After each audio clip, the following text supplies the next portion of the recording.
Yang pertama adalah sekolah rakyat, ya. Sekolah rakyat akan di-launching mungkin nanti akhir Juli.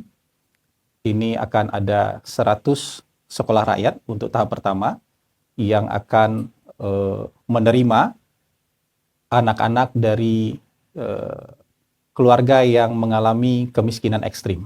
Dalam keterangan terbaru yang diberikan oleh Presiden Trump, itu kan dimulainya 1 Agustus. Itu artinya dia mundurkan. Tim negosiasi kita sudah berada di DC. Pagi ini tim negosiasi kita yang akan melanjutkan diskusi itu sudah berada di DC. Dan Bapak Menteri Koordinator Perekonomian sedang dalam perjalanan dari menuju DC. Teman, Assalamualaikum warahmatullahi wabarakatuh. Shalom, salam sejahtera buat kita semua. Om Swastiastu, Namo Buddhaya, salam kebajikan. Teman-teman yang saya hormati, sebelum masuk ke sesi tanya jawab, mungkin saya ingin mengucapkan pertama selamat datang di kantor komunikasi kepresidenan dan sudah bergabung dalam sesi konferensi pers. Dan masyarakat Indonesia dimanapun Anda semua berada, semoga dalam keadaan sehat walafiat.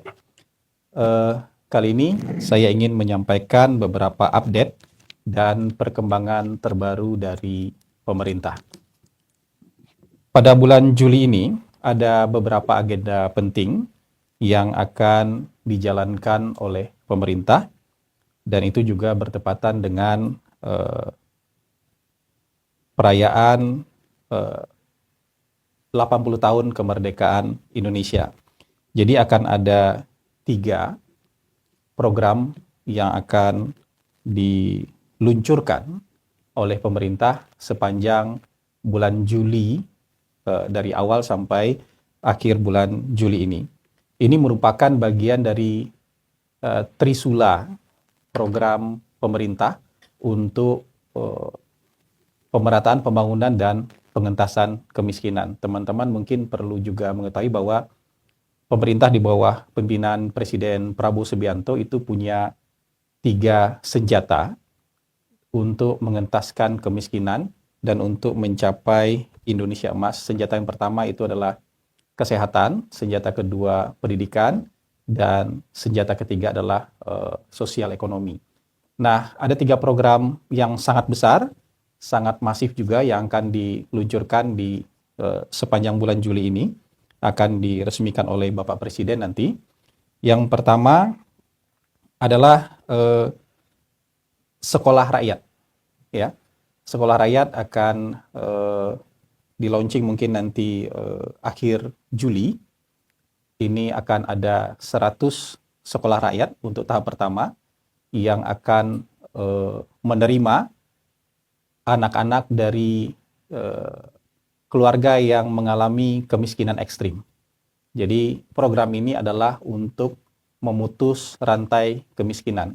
Keluarga yang dari tingkat kemiskinan ekstrim ini memang selama ini tidak tertampung juga dalam pendidikan reguler, walaupun pendidikan reguler sudah gratis, karena mereka betul-betul dalam keadaan yang sangat sulit, sehingga tanggung jawab ini harus diambil alih oleh negara dan mereka dimasukkan ke dalam sekolah rakyat. Sekolah rakyat ini nanti sekolah yang berasrama. Mereka akan mendapatkan pendidikan dengan kurikulum pendidikan nasional. Nanti di sana mereka akan mendapatkan tempat tinggal yang layak juga. Mereka juga akan mendapatkan makan 3 kali sehari yang ditanggung oleh negara. Ini kira-kira targetnya akan sekitar 0,7% masyarakat kita yang memang berada di level kemiskinan ekstrim. Yang kedua, akan ada juga kelanjutan dari cek kesehatan gratis, tapi nanti adalah cek kesehatan gratis di sekolah. Ini akan menyasar anak-anak sekolah SD, SMP, dan SMA. Anak-anak ini akan mendapatkan pemeriksaan gigi, telinga, tekanan darah, ya, termasuk juga pemeriksaan screening TBC dan juga termasuk pemeriksaan kejiwaan. Ini merupakan bagian dari program pemerintah untuk meningkatkan kualitas sumber daya manusia, tidak hanya untuk diberikan pendidikan yang bagus, tapi juga kesehatan mereka juga harus terjaga dengan baik. Jadi kalau ada hal-hal yang perlu diantisipasi, hal-hal yang perlu diatasi, itu bisa diatasi dan diantisipasi sejak usia dini. Dan yang ketiga, nanti akan ada juga program yang sangat masif yang akan di-launching nanti adalah Koperasi Desa Merah Putih. Rencananya akan di launching oleh Presiden Prabowo Subianto di tanggal 19 Juli nanti. Tempatnya mungkin di Koperasi Desa di Klaten. Dan ini sekaligus dimulainya program Koperasi Desa Merah Putih sebesar 80.000 koperasi di seluruh desa dan kelurahan di Indonesia. Nah, dengan melaksanakan 3 program tersebut, kita diharapkan tidak hanya sekedar merayakan kemerdekaan kita sebagai seremoni, tapi juga betul-betul memulai pemerataan kemerdekaan di berbagai bidang yang strategis. Ini yang disebut sebagai Trisula Presiden Prabowo untuk memutus rantai kemiskinan. Kita berharap dengan diluncurkannya program-program ini, pembangunan makin dirasakan merata, dan kemerdekaan juga kita rasakan semakin nyata. Mungkin itu update yang bisa saya sampaikan pada pagi hari ini. Terima kasih atas perhatian teman-teman. Mungkin setelah ini akan dipandu oleh moderator untuk sesi tanya jawab. Terima kasih teman-teman. Oke. Yang membedakan sekolah rakyat dengan sekolah yang dikelola Kemendikdasmen, kira-kira seperti Ya, itu. gini. Selain Kemendikdasmen, sebenarnya juga ada instansi lain yang mengelola pendidikan. Kementerian Agama juga mengelola pendidikan. Dan sebagian kurikulum mereka juga mengambil kurikulum dari Kemendikdasmen. Begitu juga dengan sekolah rakyat. Kurikulumnya nanti akan kurikulum yang sama dengan kurikulum yang diberikan oleh sekolah-sekolah di bawah Kemendikdasmen. Tapi ini anak-anak di sini tuh benar-benar anak-anak yang bahkan sekolah pun mereka tidak sanggup. Nggak ada ongkos, nggak ada uang jajan, biaya hidup juga tidak mencukupi, bahkan akses terhadap air bersih juga mereka tidak punya. Jadi desil 1 ini benar-benar berada di dalam wilayah kemiskinan ekstrim. Jadi digratiskan pun mereka tidak sekolah. Ada anak-anak seperti itu, termasuk juga anak-anak yang ada di jalanan. Dan ini diambil alih tanggung jawabnya oleh negara. Negara menyiapkan sekolah rakyat, kurikulum yang sama, tapi dia diasramakan. Ya, ada gedung sendiri, dia diasramakan, dikasih makan 3 kali sehari. Tidak hanya anak-anaknya yang disekolahkan, tapi orang tua mereka juga diintervensi oleh pemerintah. Diintervensi, dikasih pelatihan, dikasih bantuan supaya kehidupan ekonomi mereka juga bisa meningkat. Jadi ini semacam program pemerataan. Jadi ada pendidikan buat anak-anaknya, ada sosial ya, program sosial untuk keluarga mereka supaya target pemerintah untuk menghilangkan kemiskinan ekstrim juga tercapai. Karena salah satu cara untuk menghilangkan kemiskinan ekstrim ya generasi penerusnya harus diberikan pendidikan yang baik supaya akses mereka terhadap lapangan kerja nanti lebih terbuka. Jadi mungkin kita tidak bicara soal tumpang tindih, tapi ada semacam komplement strategi pelengkap dari sistem pendidikan yang selama ini sudah berjalan. Karena anak-anak ini pun digratiskan pun biaya sekolah, mereka juga tidak bisa datang, tidak sanggup untuk datang ke sekolah. Jadi itu diambil alih oleh negara, mereka diurus oleh negara, dimasukkan ke dalam sekolah rakyat supaya dapat pendidikan yang baik, supaya mereka nanti punya akses yang lebih terbuka kepada lapangan kerja dan bisa keluar dari jurang kemiskinan ekstrim. Kira-kira kayak gitu. Tadi pagi kita sudah berkoordinasi dengan Bapak Menko Perekonomian dan mungkin ada beberapa hal yang bisa saya sampaikan saat ini. Tapi ada disclaimer juga bahwa nanti mungkin teman-teman kita juga perlu menunggu statement lengkap nanti yang akan diberikan oleh Bapak Menko Perekonomian. Informasi pertama yang bisa saya sampaikan kepada teman-teman adalah bahwa sebenarnya jeda waktu 90 hari yang diberikan oleh pemerintah Amerika itu berakhir tanggal 9 Juli. Besok 9 Juli kan? Harusnya itu berakhir besok. Tapi kemudian dalam keterangan terbaru yang diberikan oleh Presiden Trump, itu kan dimulainya 1 Agustus. Itu artinya dia mundurkan waktu untuk memberikan ruang untuk perpanjangan diskusi dan negosiasi. Ya, dan dalam surat itu juga Presiden Trump juga nyatakan masih ada peluang untuk bicarakan ini untuk diturunkan. Itu yang pertama. Yang kedua, tim negosiasi kita sudah berada di DC. Pagi ini tim negosiasi kita yang akan melanjutkan diskusi itu sudah berada di DC. Dan Bapak Menteri Koordinator Perekonomian sedang dalam perjalanan dari Rio menuju DC. Tadi saya kontak, beliau sedang dalam perjalanan dari Rio menuju DC. Dan yang bisa kita pegang, tanggalnya kan dimundurkan jadi tanggal 1 Agustus. Artinya ada beberapa minggu kesempatan kita untuk bernegosiasi, dan bangsa kita, pemerintah kita sangat optimis dengan negosiasi, karena kita juga tahu kita berhubungan baik dengan semua negara, ya, termasuk Amerika Serikat.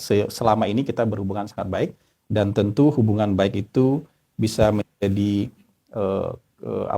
modal sosial yang bagus untuk melanjutkan diskusi dan negosiasi di sana. Nah, untuk keterangan lengkapnya nanti mohon bersabar teman-teman, kita tunggu Bapak Menko Perekonomian hadir sampai di DC dan bisa menyampaikan update kepada kita semua. Gitu kira-kira keterangan sampai pagi ini. Ya.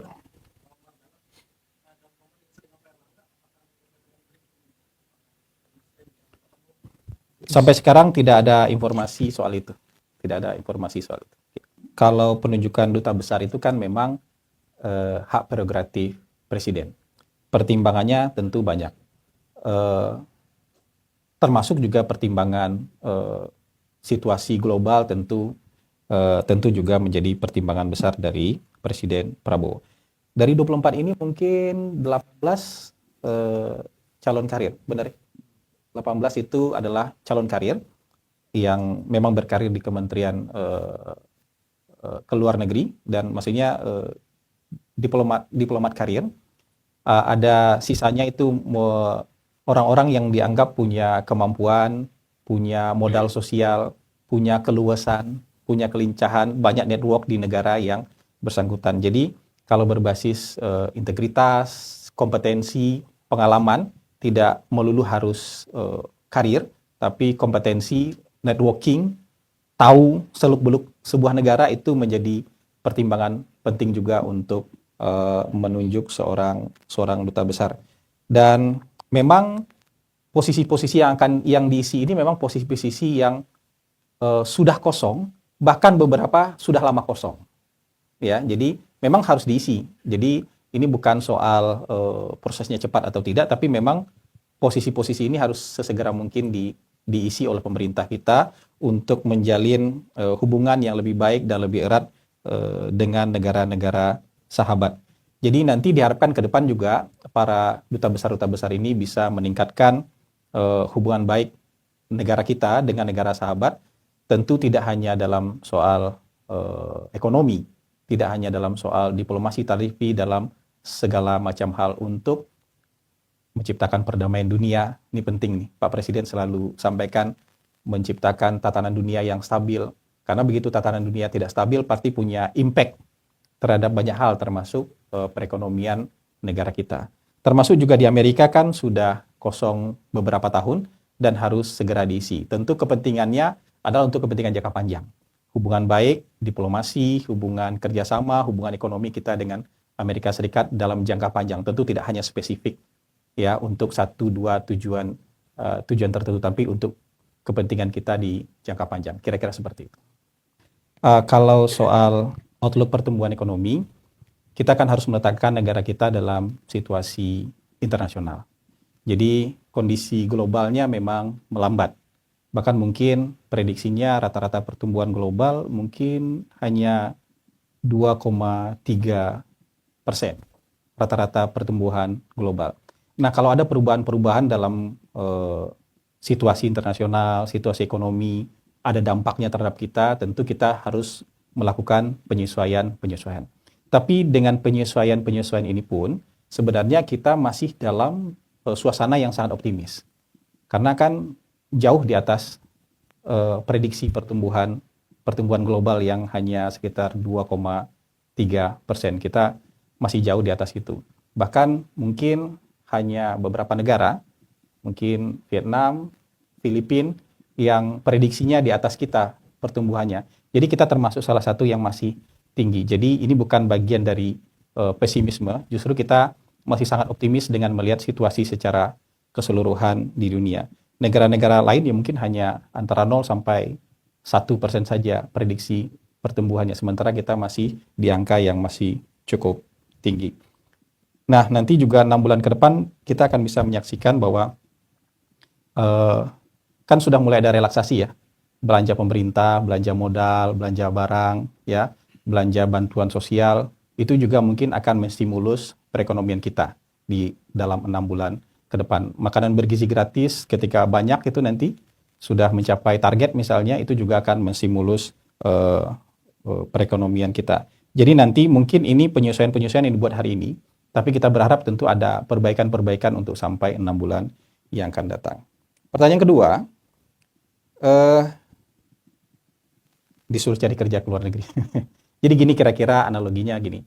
Teman-teman, kita kan harus membayangkan diri kita dalam soal tenaga kerja dan pasar tenaga kerja itu sebagai bagian dari pasar global. Ya. Jadi kita tidak hanya inward looking tapi juga outward looking. Sama kayak kuliah.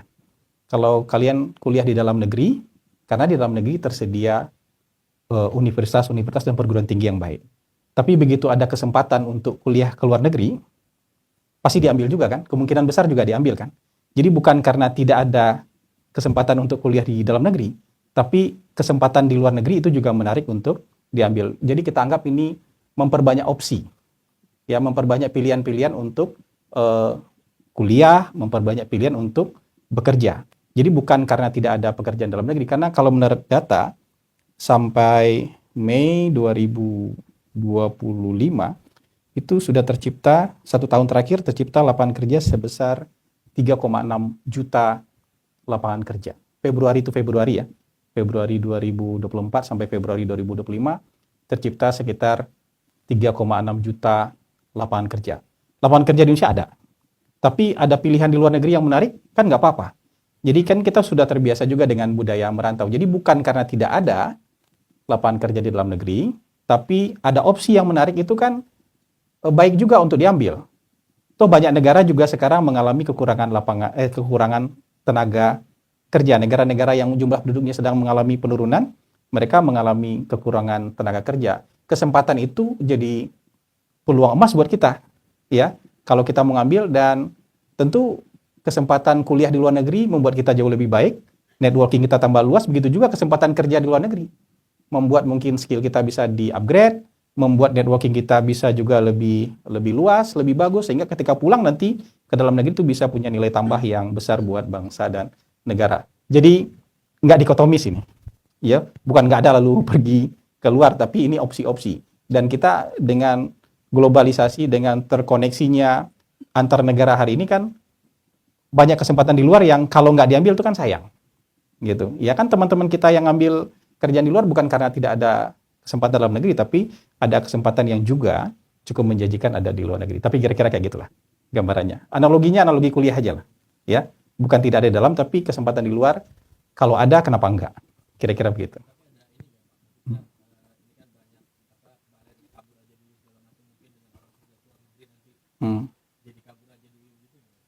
Enggak lah, kita merantau Pak. Kita punya budaya merantau yang kita banyak kan yang merantau, banyak diaspora di luar negeri, tapi mereka tetap cinta Indonesia, mereka tetap punya sumbangsih gitu. Jadi kita tidak khawatir soal itu. Kalau narasi-narasi kemarin kan mungkin itu narasi-narasi sesaat kemarin, dan hari ini kan kita juga nggak dengar narasi seperti itu lagi. Jadi lebih lihat ini kepada mengambil kesempatan. Ya bukan karena tidak ada, tapi lebih kepada mengambil kesempatan-kesempatan yang lebih dari satu, kira-kira kayak gitu. Baik, Ya.